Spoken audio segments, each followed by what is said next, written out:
and welcome back to the one and only Bear Bard Tales. It is I, the one bear brave enough to admit that like most 90s kids, I actually rocked a mushroom cut for a couple months. And no, I will not let those pictures see the light of day. We can all just say it's something that shouldn't have happened and move on. The Bear Bard.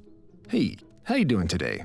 Hope you're out there living your best life and kicking the hell out of anything in your path. I believe in you.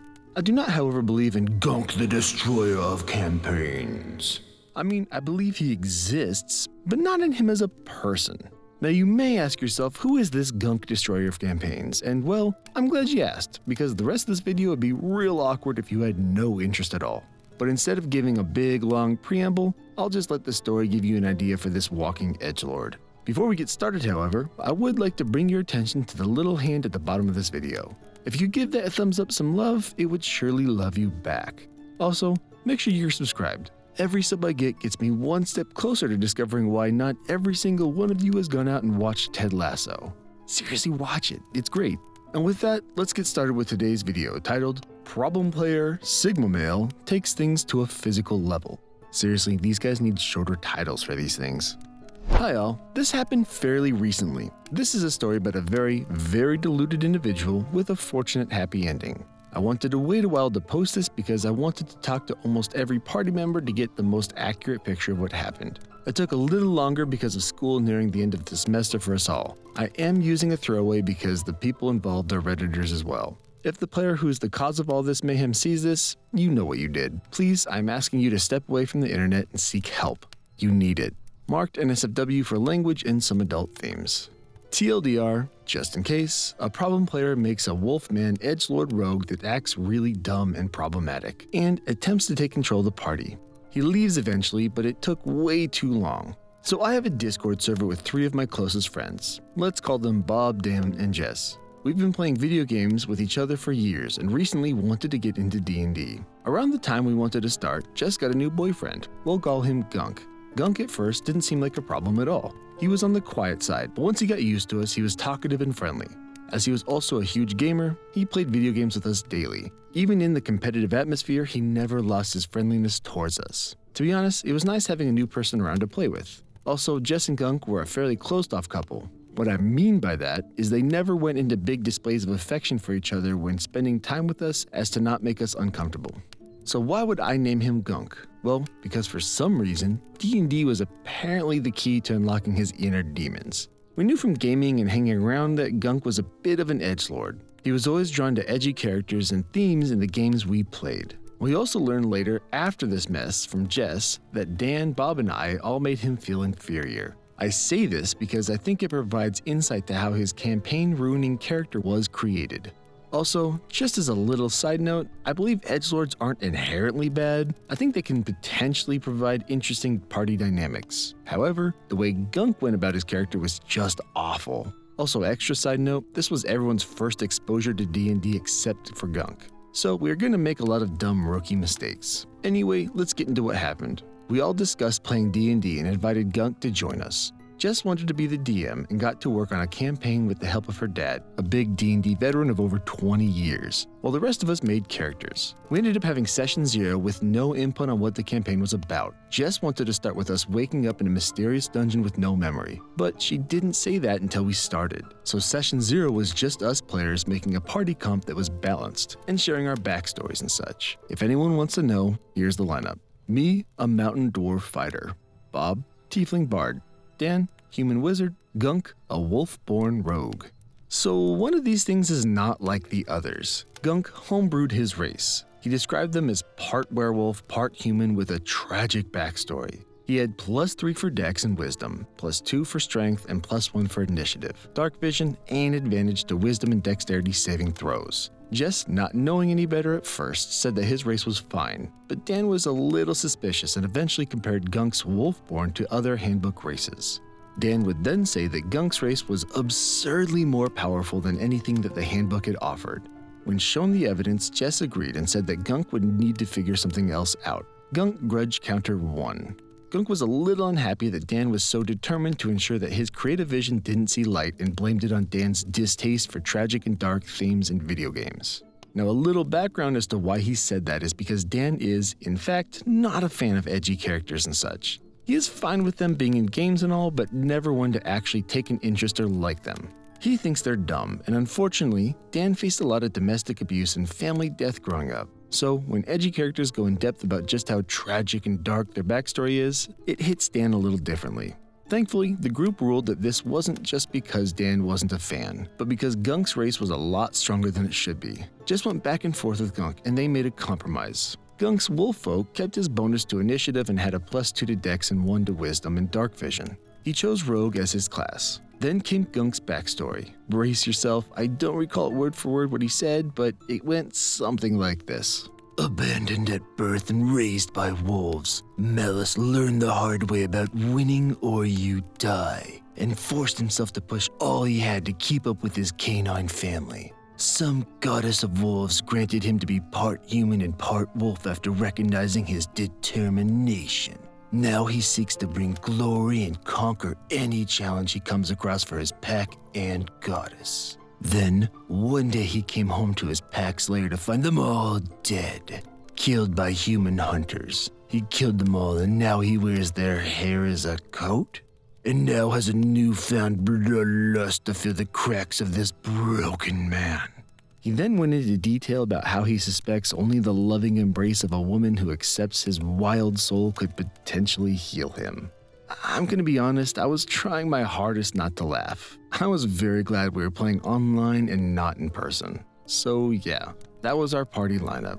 I'm not including everyone else's backstory because they really don't have too much relevance.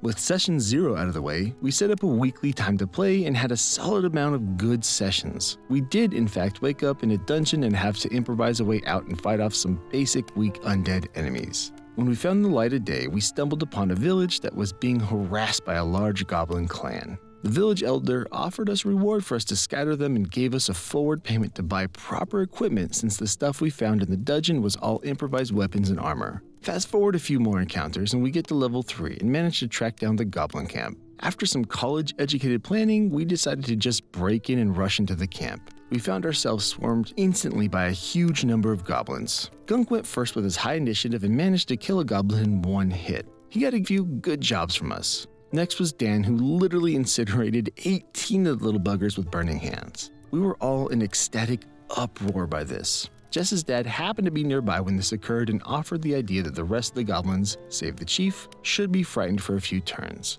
Jess agreed, and our spirits were raised even higher. All except Gunk, of course, who spoke up about the apparent discrepancy.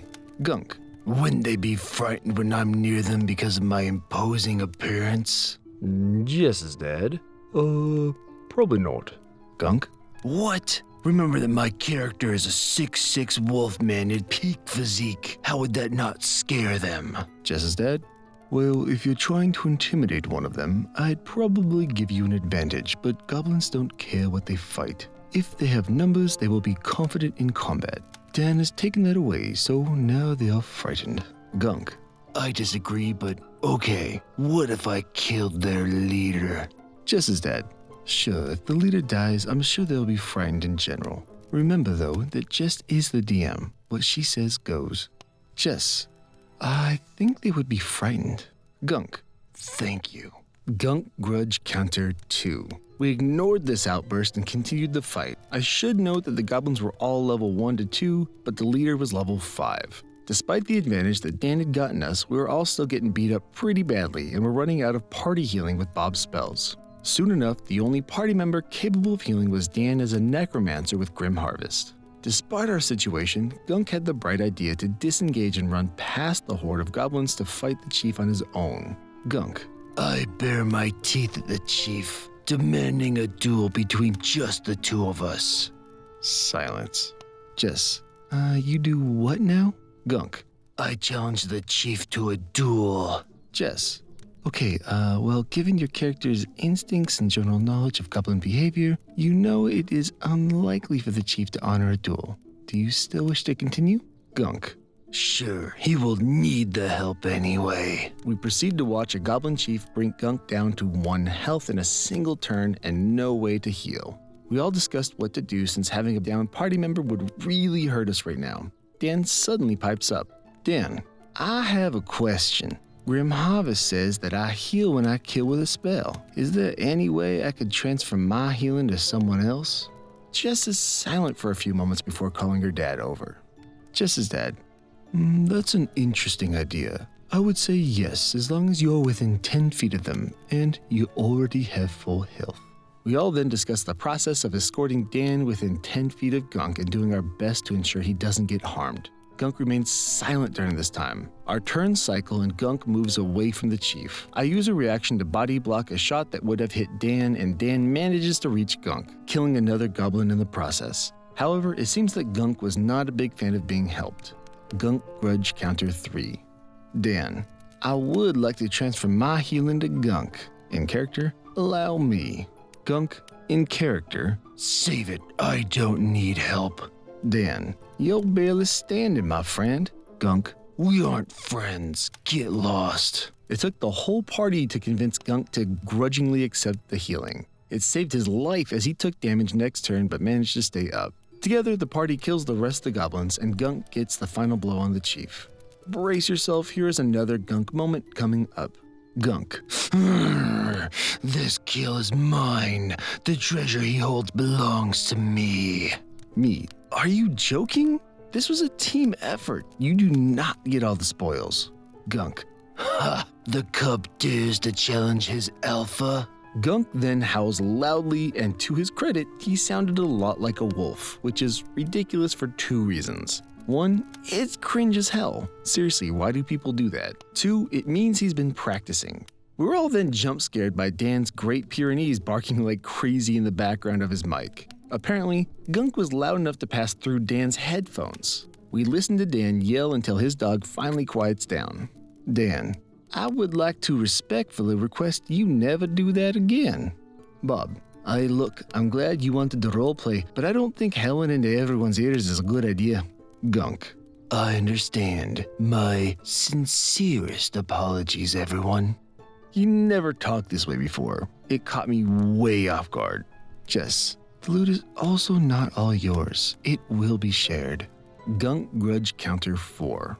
We discuss the fair distribution of the loot, then head back and the village elder offers a gift to each of us. I just asked for a sum of gold. I think Bob and Dan asked for some jewels since the village was a mining village. Then Gunk asked for a night with the fairest maiden in the village. Jess awkwardly roleplays the village elder saying yes, but refuses to go into detail and tells Gunk no one wants any details of the night he spends either. We ended the mission and I immediately contacted Bob and Dan to talk. We all agree that Gunk's strange behavior was very out of place for him. I suggested asking to kick him out, but Bob says that Jess isn't going to kick out her boyfriend unless he does something blatantly outrageous. Dan and I agree that Gunk asking his girlfriend for that kind of prize is outrageous, but Bob argues that no one got hurt or angry, and it wasn't our place to make rules for the relationship.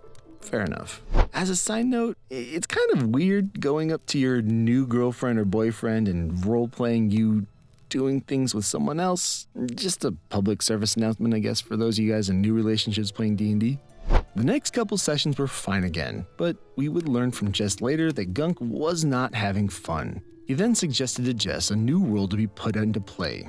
Jess agreed, not wanting to lose him as a player. One session, Jess announced a new rule of EXP distribution. Combat EXP would now have to be distributed on a weighted scale based on how much damage you contributed. More damage, more experience. The call was silent before I spoke up. Me, how is that fair? Bob, we have 2 damage dealers in the party.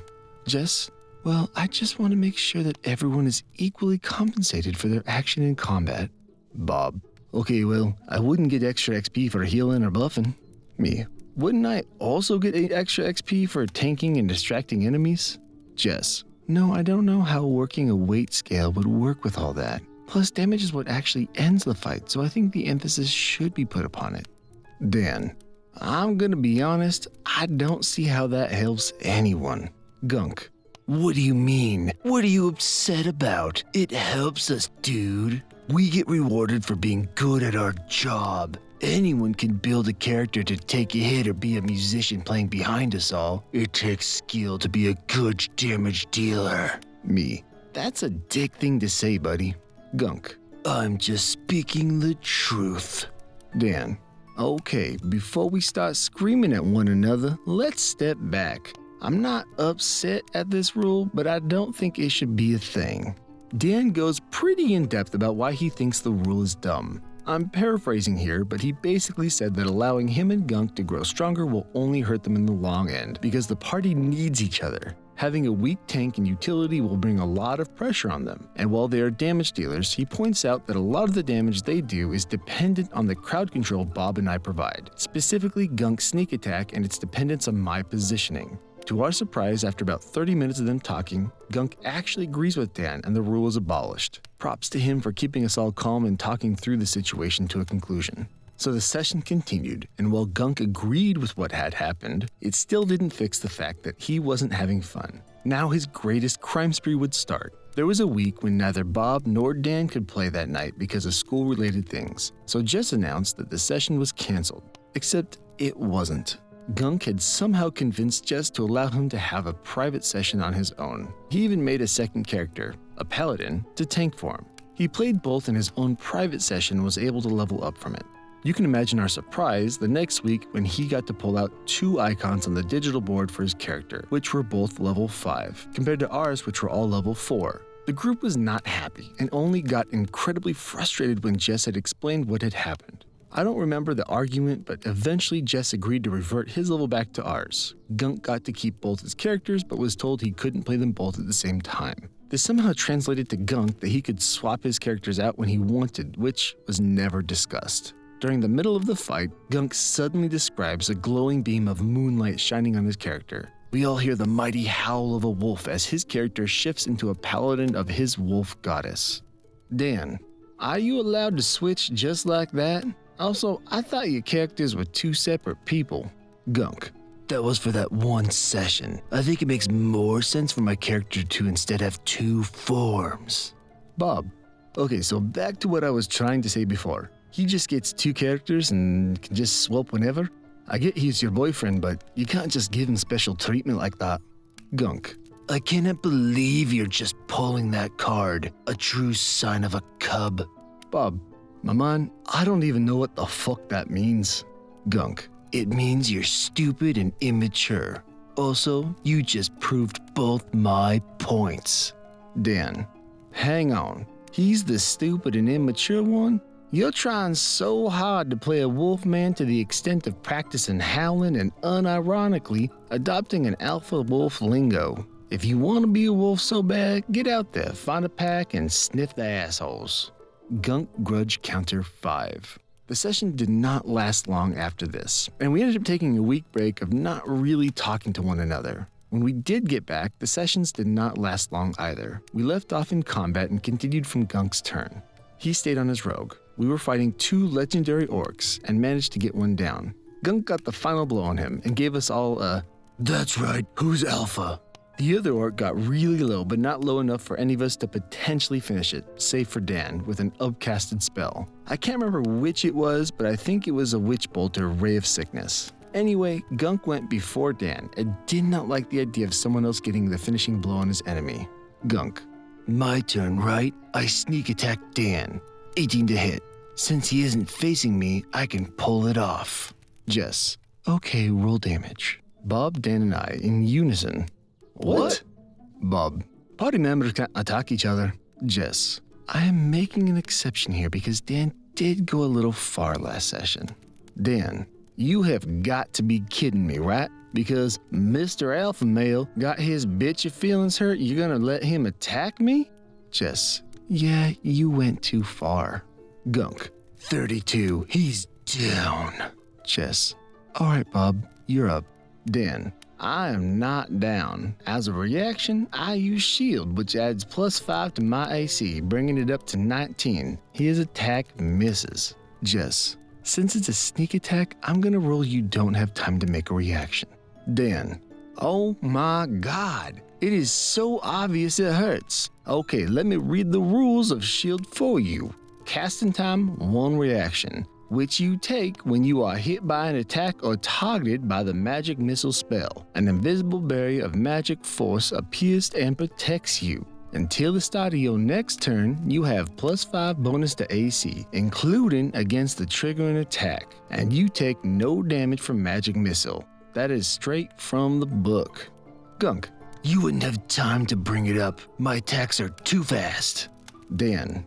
For fuck's sake, it literally says the triggering attack is subject to the new AC, which means your attack misses here. Gunk. You forget that my race is more powerful than your average realm dweller. My character is also blessed by a wolf goddess because of my determination. A strike like this would not be missed. Dan. And my daddy could beat up your dad. I don't give a shit about your furry wolf wannabe badass. You don't get to change the rules. Gunk. Just control your asshole friend, please. Me. Dude, you can't just petition the DM to make whatever you want go just because she's your girlfriend. Gunk. Jess? Jess. I don't know what to do. Gunk. Okay, well, since you always take their side and no one here is mature enough to take a hit to their pride, I'm leaving. This campaign sucks anyway. And there he went. He left the call in the Discord server. Gunk was gone. We were all speechless, and Jess said that she should go talk to him and left. The rest of us remained silent for a bit before switching over to another game. To this day, none of us are sure what brought on this sudden and drastic change of his character. Jess believes that it was insecurity and the inability to accept that we were doing well in a setting where he thought he should have been the best. However, the story does have a good ending. Gunk and Jess did eventually break up, and I haven't heard from him since. We continue the campaign with Gunk's character frequently appearing as a comic relief mini-boss. We just finished the campaign about a week ago, and we all figured that this would be a good/fun story to tell. On another note, Jess's dad recently announced that his working hours were going to be reduced for a few months and has offered to DM a new campaign for us. I am extremely excited to see what he brings to the table. One last thing I should mention is that while Jess may have had a lot of mistakes here, Gunk definitely took advantage of her. He used the fact that she tends to be a people pleaser and that she has no prior experience of D&D. We were not that hard on her for taking his side, as she did apologize for what happened. It's also not really fair to be extremely critical of her since we all made a lot of mistakes in this story. That is all. I sincerely appreciate you reading.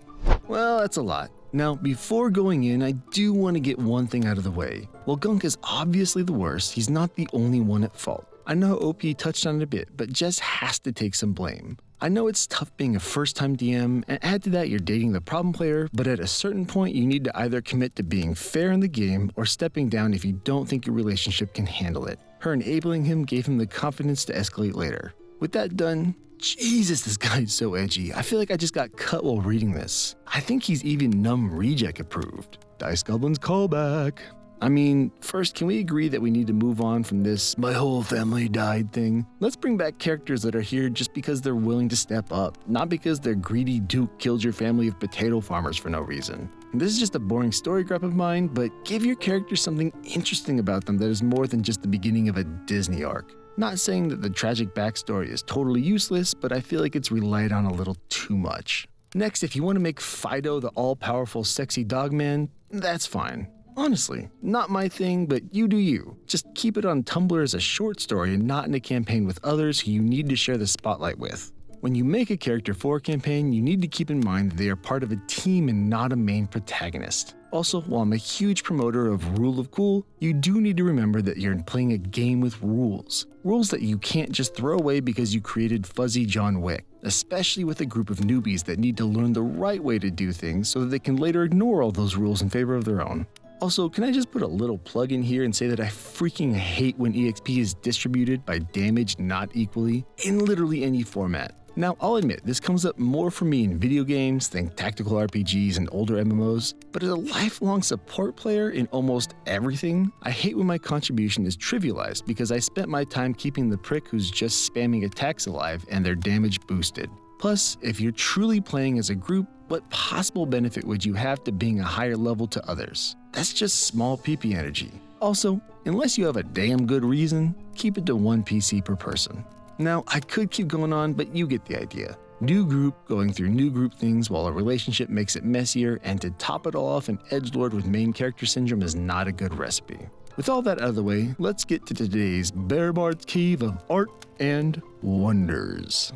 Today, I have a picture that I almost never saw. I was messing around with some SEO stuff and happened to run across a DeviantArt link to an extremely talented artist known as Lady Luxandra, and this drawing of the OG bear. Now, it was for something called Huevember back in 2021. I ended up making a DeviantArt account just so I could thank them. This picture's great. It's crazy that it existed for 2 years before I saw it. I'm just glad I happened across it. Thank you so much, Lady Luxandra, for this. I'll leave a link here below for their page. Make sure to check it out. They really are very talented. And now, bear facts. People always forget how to react when seeing a bear in the wild, so here is a quick rundown of bears and reactions. Black bear. Black bears tend to be the smallest. Therefore, try to make yourself as big as possible. Be loud, be scary. What gets lost here is the American black bear can still reach up to 600 pounds, and even females that tend to be around that 200 mark are still packing a ton of muscle, sharp claws, and teeth, and can run up to 30 miles an hour. Try to scare them, but you're most likely not taking one on. Brown bears. Here is where you play dead. Now, a couple things to keep in mind here. First, lay on your stomach with your feet apart and your hands covering your neck. You want to keep your fleshy bits protected and your feet make it harder to turn you over. Make sure to keep your pack on you as it's a bit of extra protection. The trick here is that this mainly works with mothers who are just trying to protect their young. Also, do not believe the rumors that only black bears can climb trees. Polar bears, just give up. Unless there's a possibility that there's a structure close enough for you to get to and strong enough to keep them out, as a literal apex predator who weighs 600 to 1700 pounds, can be up to 10 feet long, can run up to 25 miles an hour, and can smell you 20 miles away, all while being, let's say, ornery. The only chance is to stand your ground and aim for the eyes and nose. Maybe you get lucky. The best thing you can do is to try and prevent a bear attack. If you're in an area that may have bears, try to hike in groups. Some people travel with bells and even pans that make a racket when hiking. This makes sure you do not startle the bear, as they'll hear you from way off and most likely avoid you. Finally, always carry bear spray. It is essentially super heavy-duty pepper spray. Even a small bear can, as the kids say, turn you into a hashtag. Remember, bears tend to act in self-defense, exceptions being the polar bear and many sloth bears. At the end of the day, stay safe out there and leave the bears alone. Thanks for that, Professor. Also, you can always just hike with a Mossy by your side like I do. Ain't no one messing with them. Finally, I'd like to thank all my Ko-Fi subscribers. Y'all are truly the MVPs that keep me making these videos. If you like what you saw today, make sure to like the channel and give the channel a sub. While you're at it, check out the other Bear Bard socials. Things happen there sometimes. With that, I'd like to thank you all so much for checking out this video. For now though, this has been the Bear Bard. Remember to stay kind, stay beautiful, and keep on living that bard life.